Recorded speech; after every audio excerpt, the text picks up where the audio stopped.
UEFA champions লিগে quarter final উঠল Barcelona.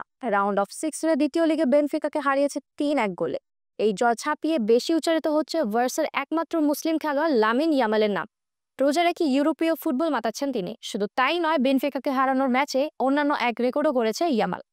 রোজা রেখে করেছেন অ্যাসিস্ট, ইফতার করে নাম লিখিয়েছেন গোলের খাতায়। বিস্তারিত রিপোর্টে।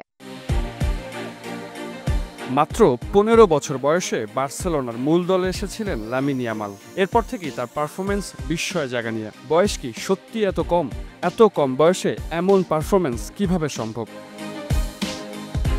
উয়েফা চ্যাম্পিয়ন্স লিগের শেষ ম্যাচে আবার প্রমাণ করলেন লামিনের কাছে সবই সম্ভব। সতীর্থদের দিয়ে প্রথমে করালেন এক গোল, এরপর নিজেও স্কোরশিটে নাম তুললেন, যেখানে লিওনেল মেসির ছায়াও খুঁজে নিতে পারেন অনেকে। আর এই অসাধারণ নৈপুণ্য তাকে পৌঁছে দিল রেকর্ড বুকে। তবে তার এই কীর্তির মাহাত্ম্য আরও বেড়ে যায় যখন ভাবা হয় এই ম্যাচে তিনি রোজা রেখেই মাঠে নেমেছিলেন।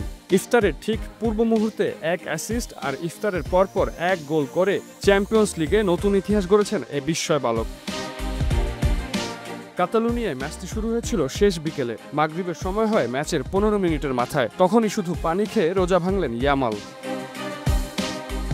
ম্যাচে তখন 1-1 সমতা। বার্সেলোনাকে আবার এগিয়ে দেন সেই ইয়ামালি। এবার সরাসরি স্কোরশিটের নাম তুললেন। রাফিনিয়ার বাড়ানো বল লেভানডস্কির পা ছুঁয়ে চলে যায় ডান প্রান্তে।